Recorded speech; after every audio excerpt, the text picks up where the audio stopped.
ሰላም ጤና ይስጥልኝ ክብራትና ክብራን ተመልካቾቻችን የከፋ ቴሌቪዥን ነው። ከከፋ ቴሌቪዥን የሰዓቱን ዜና ይዘን ቀርበናል። ከዜናዎቹ ጋር ፍጹም ተሾመ። ምክር ቤት የቋሚ ኮሚቴና የተለያዩ ዳኞች ሹመት አጸደቀም። በዚህም የምክር ቤቱ ወይዘሮ አሰገደች ወልደየስን የከተሞችና መሰረተ ልማት ጉዳዮች ቋሚ ኮሚቴ ሰብሳቢ አድርጎ የሾመ ሲሆን በተመሳሳይ የ66 ከፍተኛና የወረዳ ዳኞችን ሹመት ተቀብሎም አጽድቋል። የክልሉ የከተሞች መሰረተ ልማት ጉዳዮች ቋሚ ኮሚቴ ሰብሳቢ ሹመት በምክር ቤቱ አፈ ጉባኤ አቶ ወንድሙ ኩርታ ቀርቦ በምክር ቤቱ አባላት አስተያየት ተሰጥቶበት በሙሉ ድምጽ ጸድቋል። በተመሳሳይ የተለያዩ ሹመቶች የዳኞችን ሹመት በክልሉ ጠቅላይ ፍርድ ቤት ፕሬዝዳንት አቶ ቆጭቶ ገብረ ማርያም ቀርቦ በምክር ቤቱ አባላት አስተያየት ተሰጥቶ ቃለ መሐላ በመፈጸም ሹመቱ በሙሉ ድምጽ ጸድቋል። ዘገባው የባልደረባችን አዳም እሸቱ ነው። በዛሬው ዕለት የደቡብ ምዕራብ ኢትዮጵያ ህዝቦች በተመሳሳይ የክልል ምክር ቤት ዜና የክልሉ ምክር ቤት 6ኛ ዙር 3ኛ ዓመት 5ኛ መደበኛ ጉባኤ ልዩ ረቂቅ አዋጆችና ደንቦችን መርምሮ አጽድቋል። ተጨማሪ ያለን አቶ ንጉሴ በመግቢያቸው ረቂቅ አዋጁ መውጣት ያስፈልገበትን ምክንያት ያስቀመጡ ሲሆን ይህም የክልሉን ነባራዊ ሁኔታ ያገናዘበ አዋጅና መመሪያ ማውጣት በማስፈልጉ ነው ብለዋል። ከዚህ መነሻ በዘርፉ ቋሚ ኮሚቴ ተመርምሮ ለምክር ቤቱ የቀረቡ ልዩ ረቂቅ አዋጆች በዋናነት 4 ሲሆኑ እነዚህም የገጠር መሬት መጠቀሚያና የግብርና ስራ ገቢ ግብር ረቂቅ አዋጅ፣ የደቡብ ምዕራብ ኢትዮጵያ ህዝቦች ክልል መንግስት ሰራተኞች ረቂቅ አዋጅ፣ የደቡብ ምዕራብ ኢትዮጵያ ህዝቦች ክልላዊ መንግስት የይቅርታ አሰጣጥና አፈጻጸም ስነ ስርዓት ረቂቅ አዋጅ፣ የአካባቢ ማሟያ ምርጫ አዋጅ ቁጥር 06/2014 ለማሻሻል የወጣውን አዋጅ መርምሮ ማጽደቅ የሚሉት ናቸው። ከላይ በቀረቡት የክልሉ ረቂቅ አዋጆች ዙሪያ በምክር ቤቱ አባላት ጥያቄና ማሻሻያ ሀሳቦች ቀርበዋል። በምክር ቤቱ አባላት ከተንሸራሸሩ ሀሳቦችና ጥያቄዎች መካከል ክልሉ በቅርብ ጊዜ የተደራጀ በመሆኑም አዋጁ ከምንም በላይ ወቅታዊና አስፈላጊ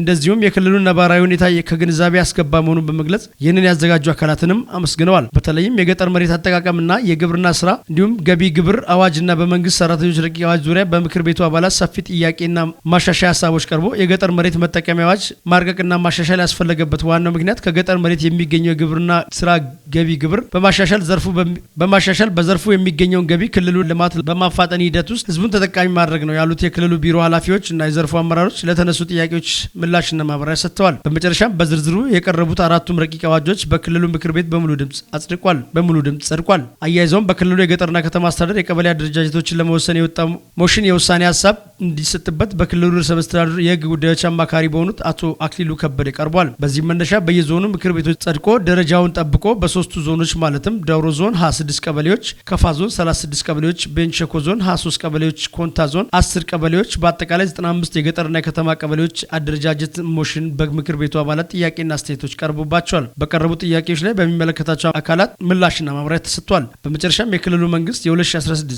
ተጨማሪ በጀት ረቂቅ አዋጅ በበጀትና ፋይናንስ ጉዳዮች ቋሚ ኮሚቴ ሰብሳቢ አማካኝነት ቀርቦ ከመግባባት መደረሱን ተከትሎ በአጠቃላይ የቀረቡት ረቂቅ አዋጆችና ደንቦች በምክር ቤቱ አባላት በሙሉ ድምጽ መጽደቁን ከስፍራው ባልደረባችን አዳም እሸቱ ያደረሰው መረጃ ያመለክታል። ኢትዮጵያ የውሃና ኤሌክትሪክ ኃይል አቅርቦትን ለማዳረስ በሚደረገው ጥረት አጋር ድርጅቶች ትብብርና ተሳትፎ ተጠናክሮ እንዲቀጥል የውሃና ኢነርጂ ሚኒስትሩ ዶክተር ኢንጂነር ሀብታሙ ኢተፋ ጠየቁ። የውሃና ኢነርጂ ሚኒስትር በውሃና የኤሌክትሪክ ኃይል አቅርቦት ላይ መንግስታዊ ካልሆኑ ድርጅቶች ጋር ውይይት አድርጓል። ከፋና ብሮድካስቲንግ ኮርፖሬት የደረሰንን ዘገባ እንደሚከተለው እናቀርባለን። በኢትዮጵያ እየተንቀሳቀሱ የሚገኙ መንግስታዊ ያልሆኑ ድርጅቶች ምን እየሰሩ ነው? ምን አይነት ክፍተቶች አሉ? በቀጣይ ምን ላይ ማተኮር ይገባል? በሚሉ ጉዳዮች በተደረገው የዳሰሳ ጥናት ላይ ውይይት ተደርጓል። በመድረኩ ላይ ንግግር ያደረጉት የውሃና ኢነርጂ ሚኒስትር ዶክተር ኢንጂነር ሀብታሙ ኢተፋ መንግስት በውሃና ኢነርጂ አቅርቦት ላይ ባለፉት ዓመታት አበረታች ስራዎችን አከናውኗል ብለዋል። በአገር አቀፍ ደረጃ የመጠጥ ውሃ አቅርቦት 68 በመቶ መድረሱን ጠቁሞ በኢነርጂ ዘርፍም አፈጻጸሙ ከ51 በመቶ በላይ መሆኑን ጠቅሰዋል። የውሃና ኢነርጂ አቅርቦት ላይ መንግስት ከሚሰራቸው ተግባራት ባሻገር መንግስታዊ ያልሆኑ ድርጅቶች የተሳተፉ ቢሆንም የበለጠ ተደራሽ እንዲሆን መስራት እንደሚገባቸው አመልክተዋል። በውሃና ኢነርጂ ልማት የሚከናወኑ ፕሮጀክቶችን ለማከናወን የሚያስፈልገውን ሀብት እንዴት ውጤታማ በሆነ መልኩ ይሰበሰባል፣ እንዴትስ ስራ ላይ ይውላል በሚሉ ጉዳዮች ላይ የተጠናከረ ስራ ያስፈልጋል ብለዋል። የዜጎችን ህይወት የሚያሻሽሉ የውሃና ኢነርጂ አቅርቦት በተሳለጠ መልኩ እንዲቀርቡ መንግስታዊ ካልሆኑ ድርጅቶች ጋር መንግስት ይበልጥ ተቀራርቦ ለመስራት ዝግጁ መሆኑን ተናግረዋል። ኢትዮጵያ ውስጥ በጣም ብዙ ለውጥ የምናመጣባቸው በመጠጥ ውሃ ብቻ አይደለም፣ ኢነርጂ ላይም ያስፈልጋል።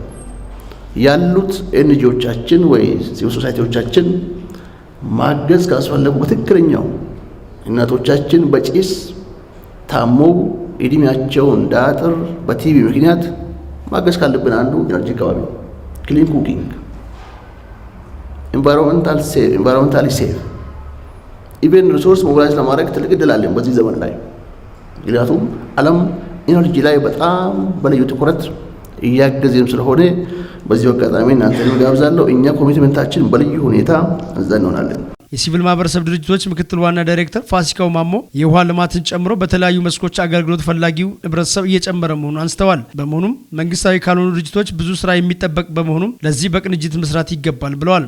ብዙ ስራዎች ሎካል አድሚኒስትሬሽን ሌቭል ያሉ የመንግስት ስትራክቸርስ በደንብ ኢንጌጅ መደረግ መቻል አለባቸው። እንደ ዋና ሞተር መውሰድ ያለባቸው እዛ ጋር ያሉ አካላት ናቸው ብዬ አስባለሁ እና አክሶ ወደ ወረዳ ወደ ዞን ለመውረድ ብዙ ጥረት እያደረገ ነው ያለውና ይሄ አይነት ፕላትፎርም በጠባብ መድረክ እስከ ወረዳና እስከ ቀበሌ እየወረደ ችግር ፈቺ ፕላትፎርም እንዲሆን ማድረግ ያስፈልጋል።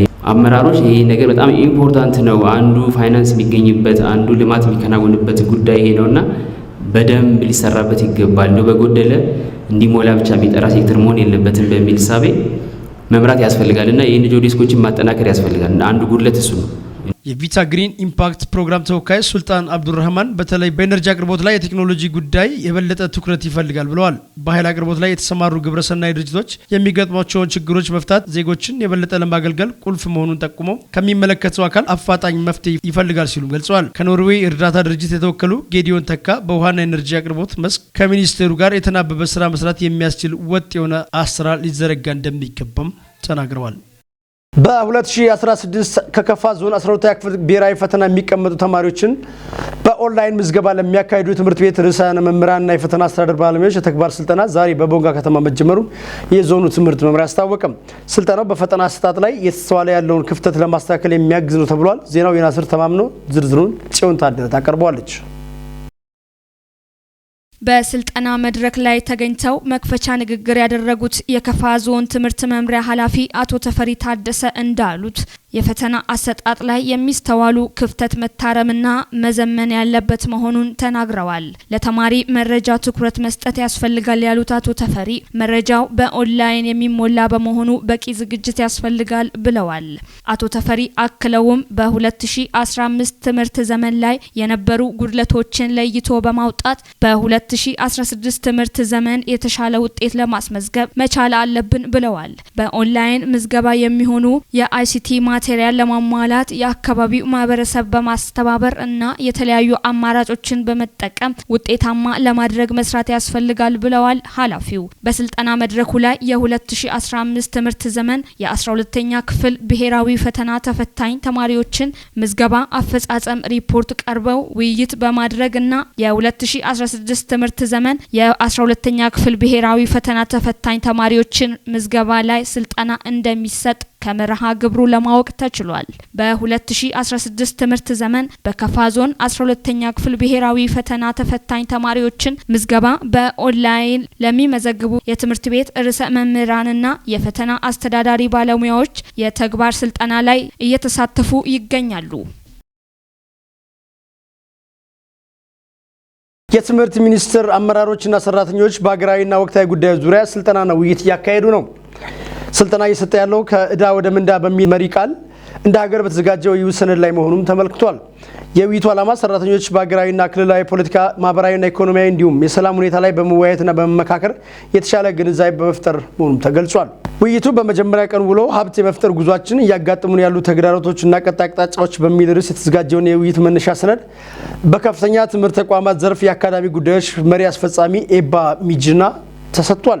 በቀረበው ሰነድ መነሻ በትምህርት ሚኒስትር ፕሮፌሰር ብርሃኑ ነጋ፣ አጠቃላይ ትምህርት ሚኒስትር ዴታ ክብርት አየለች እሸቴና በከፍተኛ ትምህርት ልማት ዘርፍ ሚኒስትር ዴታ ኮራ ጡሽኔ መሪነት ውይይት ተደርጎበታል። ውይይቱ ዛሬም አገልጋይና ስልጡን ሲቪል ሰርቪስ ለኢትዮጵያ ብልጽግና በሚል ርዕስ እየተካሄደ ይገኛል። ዘገባው የባልደረባችን ምረታ ብርሃኑ ነው። ወደ ስፖርት መረጃችን ስንሻገር የአሜሪካው ኢንተር ሚያሚ በትናንትናው ዕለት ከቻይናው ሆንግ ኮንግ ክለብ ጋር የወዳጅነት ጨዋታ አድርጓል። ኢንተር ሚያሚ 4-1 ባሸነፈበት ጨዋታ ግን የጡንቻ ጉዳት ገጥሞታል የተባለው የ36 ዓመቱ አጥቂ ሊዮኔል አንድሬስ ሜሲ አልተሰለፈም። ዜናው ከአልአይን ነው። ዝርዝሩን አንተነህ ፍቃዱ ያቀርበዋል።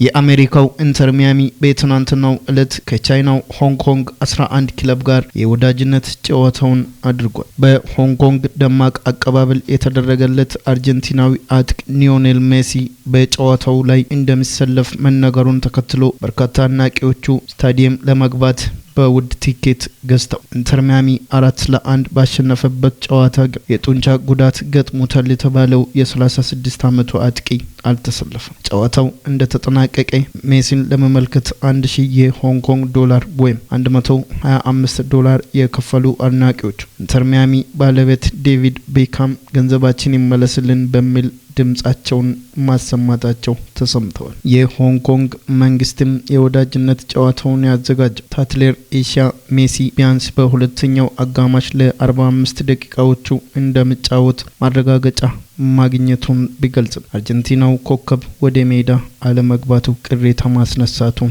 ጠቅሷል። የ8 ጊዜ ባላንዶር አሸናፊው በጨዋታው ላይ ባይሰለፍ በስታዲየም ለተገኙ አድናቂዎቹ እየተዘዋወረ ደስታቸውን እንዲጋራ ለማድረግ ቢታሰብም ሳይሳካ መቅረቱ ነው የተገለጸው። ይህም አድናቂዎቹን እና የሆንግ ኮንግ ስፖርት አመራሮችን አስቆጥተዋል። ዴቪድ ቤካም በስታዲየም ላይ የደጋፊዎቹ መልእክት ለማስተላለፍ ሲሞክር በርካታ ደጋፊዎች በጩኸት ተቃውሟቸውን ሲያሰሙ ታይተዋል። ለዚህም የወዳጅነት ጨዋታው አዘጋጅ አካል ኃላፊነቱን ይወስዳል ያለው የሆንግ ኮንግ ባህል ስፖርትና ቱሪዝም ቢሮ የቲኬት ዋጋው ላይ ቅናሽ ተደርጎ ለተመልካቾቹ እንዲመለስ አሳስበዋል። ባለፈው ሳምንት ከሳውዲ ክለብ አልናስር ጋር የወዳጅነት ጨዋታ ያደረገው ኢንተር ሚያሚ ሮናልዶ ሳይሰለፍ የ6-1 ሽንፈት ማስተናገድ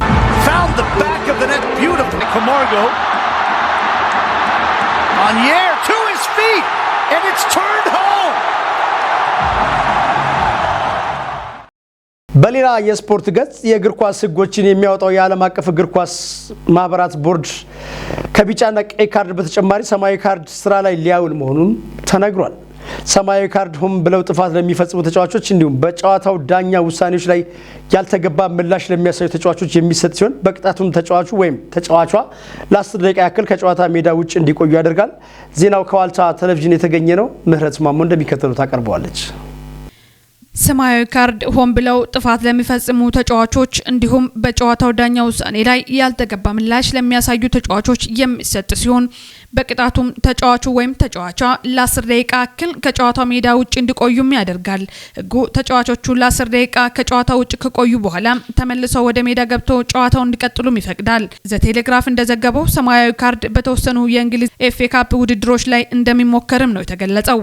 ሰማያዊ ካርድ ከቢጫ ካርድ ጋር ተመሳሳይ ውጤት እንዳለው የተገለጸ ሲሆን በዚህም አንድ ተጫዋች በጨዋታው ላይ 2 ሰማያዊ ካርድ ካየም ልክ እንደ 2 ቢጫ ካርድ ተቆጥሮም ከሜዳ ይባረራል።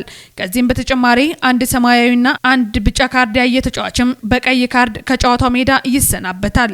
አዲሱ ህግ ታች ባሉ አማተር የእግር ኳስ ውድድሮች ላይ ተሞክሮ ተጫዋቾቹም የሚፈጽሙትን ጥፋት 38% እንዲቀንስም ማድረጉን ዘግቧል። ይሁንና ፊፋን ጨምሮ ከበርካታ የእግር ኳስ ማህበረሰብ ዘንድ ከወዲሁ ተቃውሞ እየደረሰ መሆኑን ዘገባው ያመለክታል። የአውሮፓ የእግር ኳስ ማህበር ፕሬዝዳንት አሌክሳንደር ሴፍሪን ከዚህ በኋላ እግር ኳስነቱን ያጣል ሲልም በህጉ ላይ ያለውን ተቃውሞ ገልጿል። የህጉን መውጣት ተከትሎም የቀድሞ የአርሰናልና የሪያል ማድሪድ ተጫዋች መስዑድ ኦዚል በበኩሉም አትሌቲኮ ማድሪድ በ6 ተጫዋቾች ሊጫወት ነው በማለትም ተሳልቋል።